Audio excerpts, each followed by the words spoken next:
तर पाठीमागच्या व्हिडिओमध्ये बघा आपण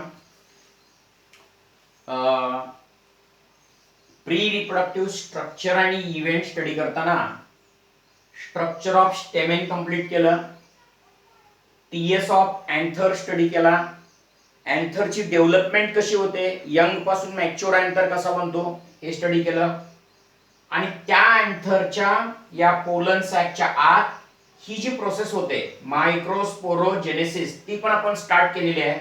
आता डिटेल मध्ये जाऊया. मायक्रोस्पोरोजेनेसिस म्हणजे काय. हा टीएस ऑफ एंथर जो आहे त्या एंथरच्या आत ही जी सॅक आहे ना, हे चार सॅक जे आहेत त्याला काय सॅक म्हणतात, पोलन सॅक किंवा तिला म्हटलं जातं मायक्रोस्पोरेंजिया. मायक्रोस्पोरेंजिया किंवा पोलन सॅक असं म्हणतात. आता काय होतं बघा, मायक्रोस्पोरोजेनेसिस म्हणजे काय, process of formation of pollen grain और microspore from pollen mother cell और microspore mother cell by meiosis cell division. म्हणजे ह्या पोलन एंथरच्या आत, पोलन सॅकच्या आत इथं काय असते, पीएमसी असते. पीएमसी म्हणजे कोण, पोलन मदर सेल. ती पोलन मदर सेल कशी असते, diploid. Diploid pollen mother cell पासून पोलन सॅकच्या आत मियोसिस सेल डिव्हिजन होऊन काय बनणे, पोलन ग्रेन्स बनणे. पोलन ग्रेन्स बनतात.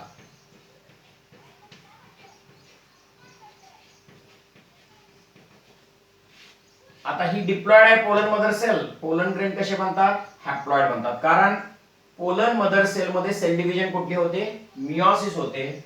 त्यामुळे बनणारे पोलन ग्रेन हे हॅप्लॉइड होणार, डिप्लॉइड पासून हॅप्लॉइड.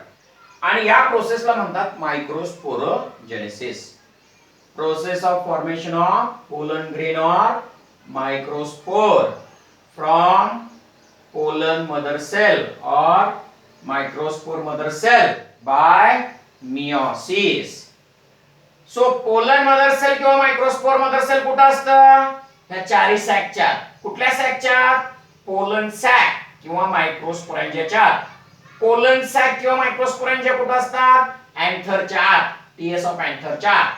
आता ही डिटेल प्रोसेस पाहूया. मायक्रोस्पोरोजेनेसिसची डिटेल डेफिनेशन सांगितली मी.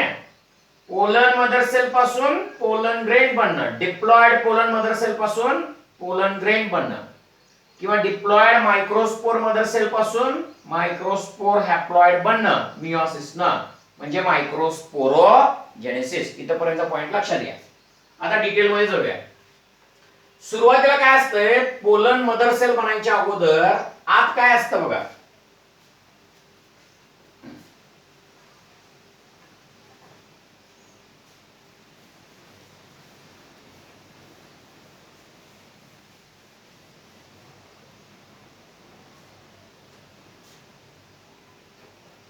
पोलन मदर सेल बनायच्या अगोदर या एंथरच्या आत ही जी सॅक आहे, पोलन सॅक, या पोलन सॅकच्या आत सुरुवातीला काय असतं, सुरुवातीला असतो तो इथं प्रायमरी स्पोरोजिनस टिश्यू,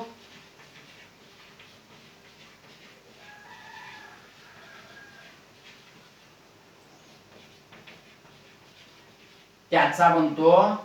त्याच्यात कुठलं सेल डिव्हिजन होतं, मायटॉटिक सेल डिव्हिजन होतं आणि स्पोरोजिनस टिश्यू बनतो.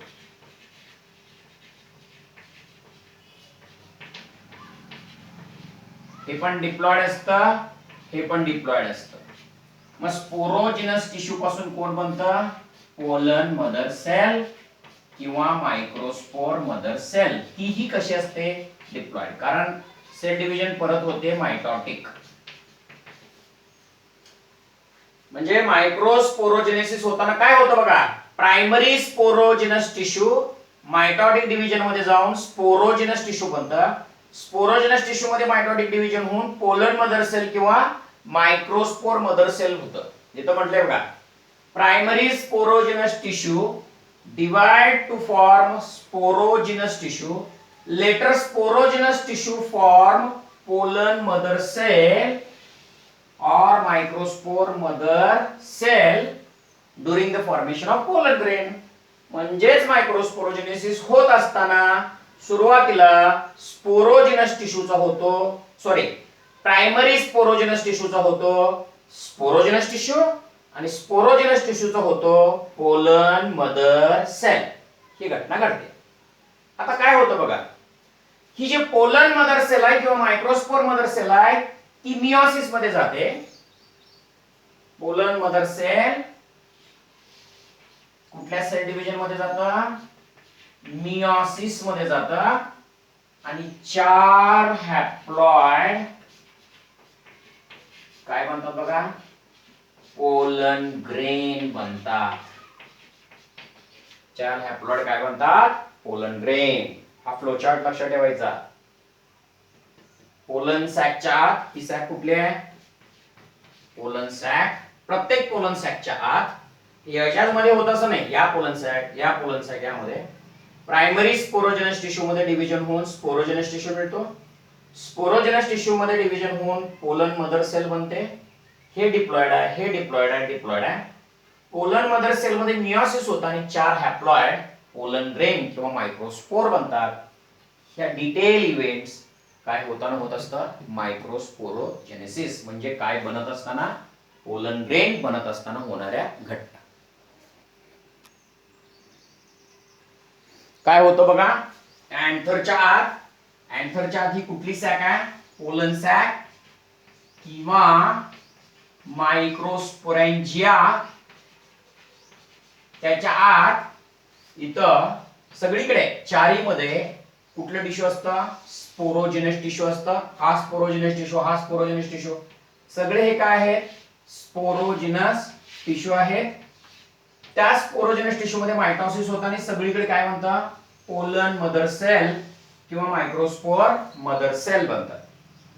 आता समजा सपोज 1 पीएमसी म्हणजे 1 पोलन मदर सेल जी आहे तिच्यात 1 मियोसिस झालं, म्हणजे 1 मियोसिस झाली म्हणून समजा, तर किती पोलन ग्रेन बनतात, 4. हा जनरली लक्षात ठेवायचा. 1 PMC किंवा 1 microspore mother cell undergo 1 meiosis to form 4 pollen grain. आणि हे 4 पोलन ग्रेन जे आहेत, 4च्या 4 1 2 3 आणि पाठीमागे त्याच्या साईडला एक असतो, बॅक साईडला असतो. असे किती पोलन ग्रेन आहेत, 4 पोलन ग्रेन एकमेकाला अटॅच असतात कॅलोज नावाच्या केमिकलनं. कुठल्या केमिकलला अटॅच असतात बघा, कॅलोज. Initially 4 pollens attached each other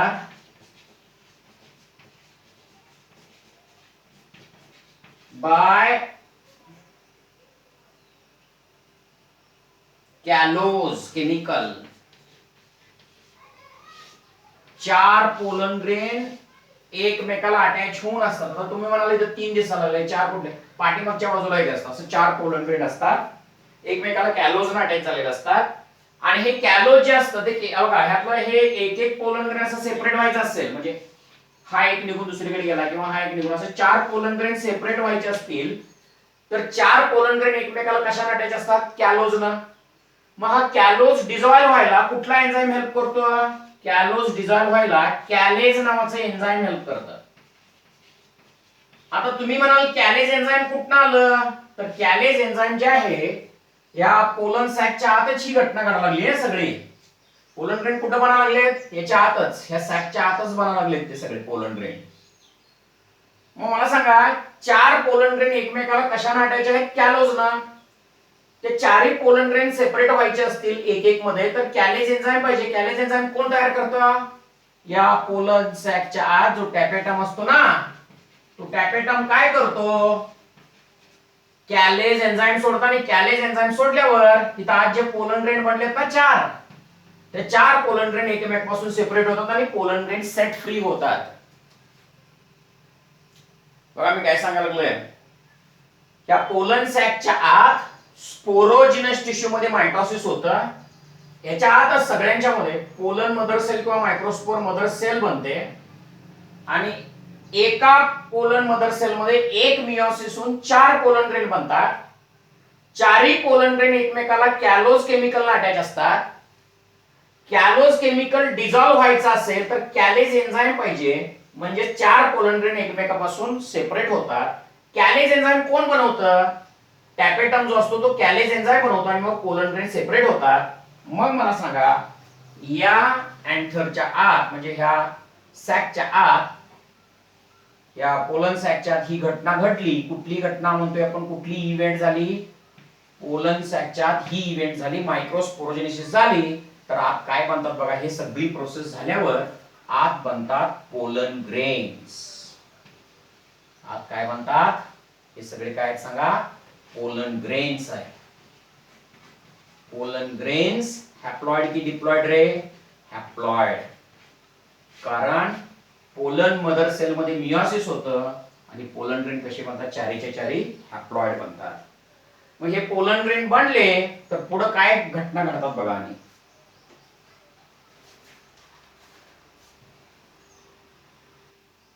आता बघा, कॅलेज एन्झाईम कोण सिक्रेट केला? टॅपेटम सिक्रेट केला. त्यामुळे हे 4 टेट्राड जो असतो, पोलन ग्रेनचे 4 एकमेकाला अटॅच असणं कॅलोजनं, त्याला टेट्राड म्हणतात. टेट्राड सेपरेट झाला, एक एक पोलन ग्रेन सेपरेट झाले किंवा कॅलेज एन्झाईमच्या मदतीने. कॅलेज काय केला? कॅलोजला डिझॉल्व्ह केला आणि पोलन ग्रेन सेट फ्री झाले.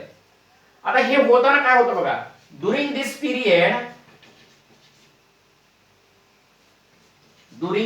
Period spherical bodies are formed.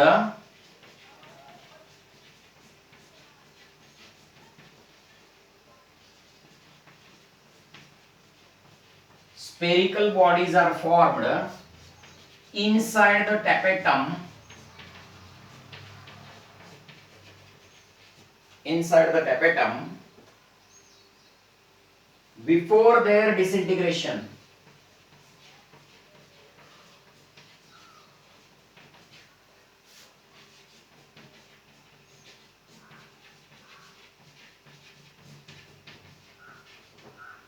म्हणजे तेव्हाच आत पोलन ग्रेन बनला, हे स्पोरोजेनस टिश्यू पासून पीएमसी बनलं, मग 4 पोलन ग्रेन बनले, pollen grain college enzyme separate झाले.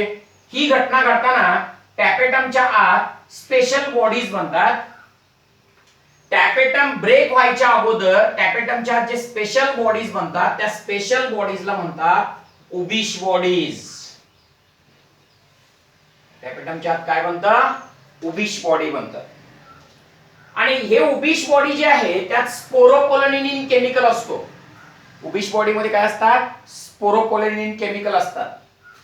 म्हणजे बघा, आत ही पोलन ग्रेन बनायची प्रोसेस म्हणजे मायक्रोस्पोरोजेनेसिस होताना, स्पोरोजेनेसिस पीएमसी हे सगळे होताना या टॅपेटम सेलच्या स्पेशल बॉडीज बनतात, उबिश बॉडीज. उबिश बॉडीज हे टॅपेटम ब्रेक व्हायच्या अगोदर बनतात. उबिश बॉडी मध्ये स्पोरोपोलॅनिन असतो आणि उबिश बॉडीचं काम काय आहे?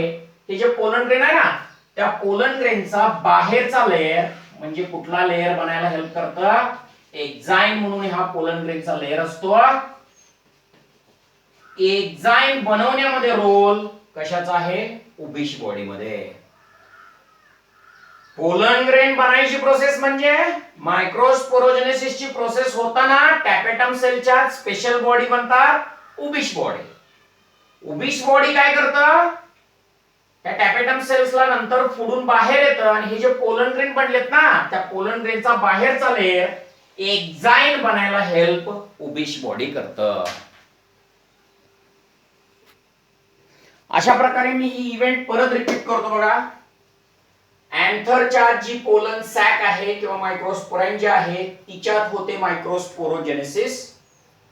प्रोसेस होणे म्हणजे काय? आत काय बनणे? पोलन ग्रेन बनणे. कशापासून? पोलन मदर सेल किंवा मायक्रोस्पोर मदर सेल पासून मियोसिस होऊन त्याला म्हणतात मायक्रोस्पोरोजेनेसिस. काय होतं बघा, स्पोरोजेनस टिश्यू असतो पहिला, त्याच्यात mitosis in pollen mother cell किंवा मायक्रोस्पोर मदर सेल होतं, मध्ये मायटोसिस हे होतं, मग त्यात एक मियोसिस होते. एक पीएमसी मध्ये एक मिओसिस झाले की किती पोलन ग्रेन बनतात? 4.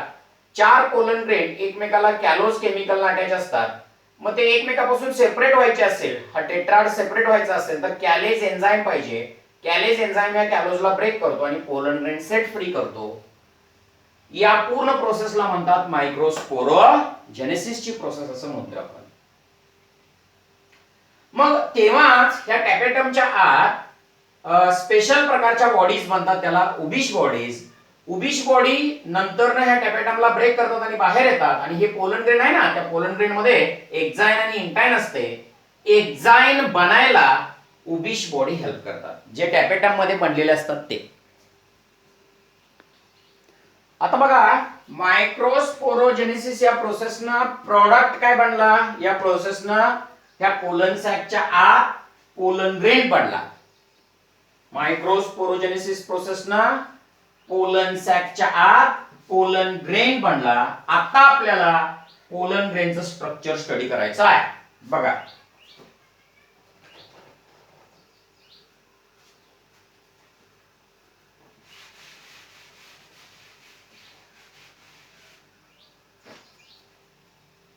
Structure of pollen grain.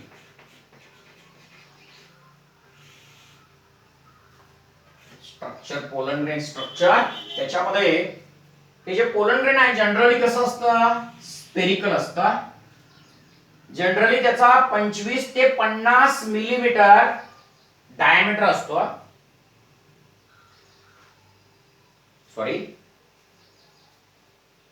Measuring about 25 to 50 micrometre in diameter.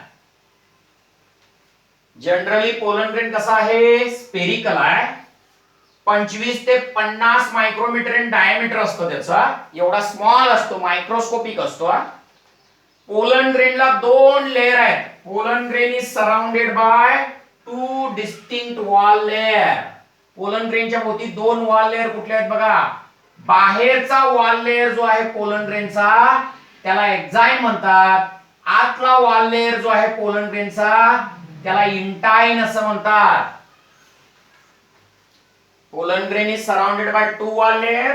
Outer thick rigid wall layer called exine. Inner thin wall layer is called intine. Pollen grain वरती किती वॉल लेयर आहेत? 2. एक्झाइन आणि intine. एक्झाइन जो असतो तो thick असतो, rigid असतो. Intine जे असतं ते थिन असतं. आता हा जो एक्झाइन आहे त्या एक्झाइन मध्ये केमिकल आहे स्पोरोपोलेनिन. हा केमिकल एक्झाइन मध्ये असतो. तो केमिकल टॅपेटम पासून सिक्रीट होऊन पोलन ग्रेनच्या एक्झाइन वरती जातो. टॅपेटम सेल्स बनवतात त्या स्पोरोपोलेनिनला.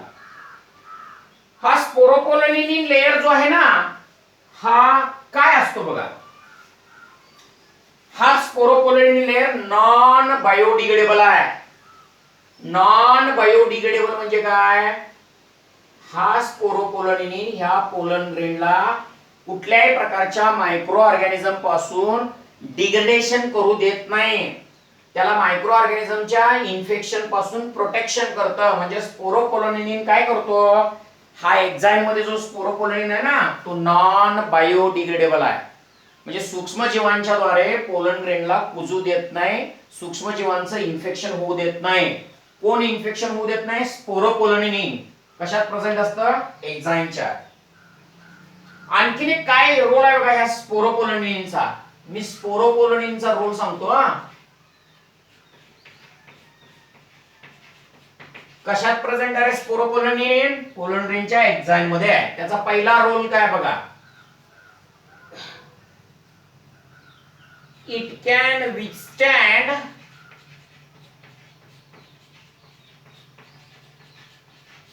to high temperature. पोलन ग्रेनला हाय टेम्परेचरच्या विरुद्ध रेजिस्टंट पॉवर देतात. withstand to high temperature. Strong ऍसिड्सच्या विरुद्ध रेजिस्टन्स पॉवर देतात. स्ट्रॉंग ऍसिड्स आणि अल्कली. स्ट्रॉंग ऍसिड्स आणि अल्कलीच्या विरुद्ध विथस्टँड होणं म्हणजे काय, रेजिस्टंट देणं, हे स्पोरोपोलोनिनिन करतं. स्पोरोपोलोनिनिन कशात असतं, एक्झाईमच्या आत असतं. एक्झाईम कुठला लेअर आहे, पोलन ग्रेनचा आउटर लेअर आहे. त्याच्यात काय केमिकल आहे, स्पोरोपोलोनिनिन. स्पोरोपोलोनिनिन काय करतो, पोलन ग्रेनला हाय टेम्परेचर पासून रेजिस्टन्स देतो, स्ट्रॉंग ऍसिडच्या विरुद्ध रेजिस्टन्स देतो आणि स्ट्रॉंग अल्कली केमिकल्सच्या विरुद्ध रेजिस्टन्स पॉवर हा स्पोरोपोलोनिनिन देत असतो.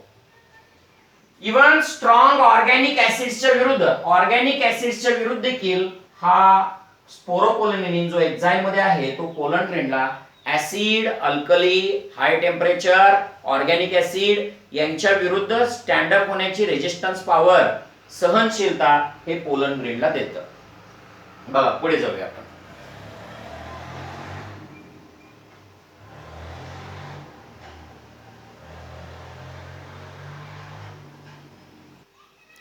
आता स्पोरोपोलोनिनिन प्रेझेंट असल्यामुळं पोलन ग्रेनचे फॉसिल गुड कंडिशन मध्ये स्टोअर करू शकतो. स्पोरोपोलोनिनिन हे एक्झाइम मध्ये असल्यामुळं पोलन ग्रेनचे फॉसिल गुड कंडिशन मध्ये स्टोअर करू शकतो, लक्षात घ्या. आणि काही प्लेसेसला ही एक्झाइम जी आहे ना ती डिसकंटिन्यू असते, अशी थिन झालेली असते. एक्झाइम इज इंटररप्टेड म्हणजे काही प्लेसेसला बघा इथे एक्झाइम असा डिसकंटिन्यू झाली, इथे डिसकंटिन्यू झाली, त्या भागाला म्हणतात जर्म पोर असं म्हणतात.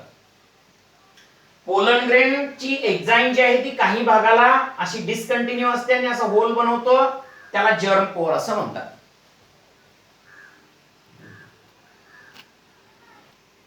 आता काही भागाला जी एक्झाइम जी आहे ना रे ती एक्झाइम अशी डिसकंटिन्यू असते आणि डिसकंटिन्यू असलेल्या भागाला म्हणतात जर्म पोर. आता बघा हे झालं एक्झाइमच्या बाबतीत. इंटाइन जी आहे ती थिन आहे आणि या इंटाइन मध्ये पेक्टिन आणि सेल्युलोज केमिकल असतं. Pectocellulose chemical present in the intine. एक्झाइमच्या बाबतीत आपण स्टडी केला, इंटाइन मध्ये पेक्टिन आणि सेल्युलोज असतं आणि ती थिन असते. ओके, आता बघा ही जी इंटाइन आहे या जर्म पोरहून बाहेर येते, कुठली ट्यूब बनवते बघा, पोलन ट्यूब बनवते. ज्यावेळेला हा पोलन ग्रेन स्टिग्मावरती जाऊन पडतो त्यावेळेला इंटाइन बाहेर कुठून येते, इंटाइन जी आहे ती बाहेर येण्याचा मार्ग जो आहे तो मार्ग म्हणजे जर्म पोर. इंटाइन बाहेरून कुठली ट्यूब तयार करते, पोलन ट्यूब बनवते. मग पोलन ट्यूब ही स्टिग्मावरती येऊन स्टाईल होऊन जाते, स्टाईल होऊन ओरी जाते, ओरीच्या आतून ओव्हिल मध्ये जाते. प्रश्न बघा, इंटाइन ह्या जर्म पोरहून बाहेर येते आणि कुठली ट्यूब बनवते, pollen tube. Intine thin walled आहे, त्यात पेक्टिन आणि सेल्युलोज आहे. आता बघा एक्झाइन आणि इंटाइन दोन्ही वॉलला मिळून म्हणतात टुगेदर कॉल्ड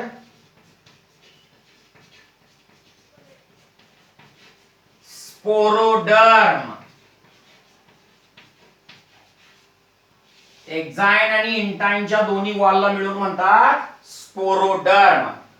बघा मी सांगितलंय एक्झाइन काही प्लेसेसला अशी काय त्याला जर्म पोर आहेत.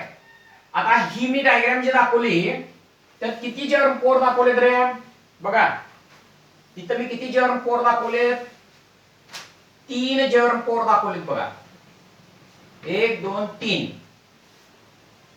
जर्म पोर 3 in number called triporate or tricolpate pollen. ट्रायपोरेट किंवा ट्रायकॉल्पेट पोलन असं म्हणतात.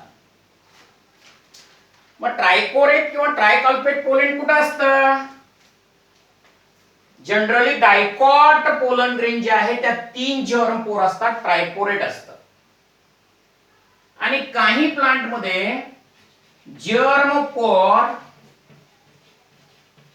वन इन नंबर, एकच असतं, वन असतं, कॉल्ड युनिपोरेट और मोनोकॉल्पेट असं म्हणतात. मोनोकॉल्पेट पोलन म्हणजे काही प्लांट मध्ये 3 जर्म पोर असतात, त्याला ट्रायपोरेट किंवा ट्रायकॉल्पेट पोलन असं म्हणतात. काही प्लांट मध्ये एकच असा जर्म पोर असतो एक्झाईम मध्ये, त्याला युनिपोरेट किंवा मोनोकॉल्पेट असं म्हणतात. हे झालं. नंबर ऑफ पोलन ग्रेन किती आहे, नंबर ऑफ जर्म पोर एक्झाईम वरती किती आहेत त्याच्यावरून आपण पोलन ग्रेनचे प्रकार पाहिले. 3 जर्म पोर असले तर ट्रायपोरेट किंवा ट्रायकॉल्पेट पोलन. एकच जर्म पोर असला म्हणजे हे दोन नाहीत, एकच असला तर मोनोकॉल्पेट किंवा युनिपोरेट पोलन असं म्हणतात. आता हे झालं पोलन ग्रेनच्या बाबतीत. पुढच्या व्हिडिओमध्ये आपण काय स्टडी करायचं बघा.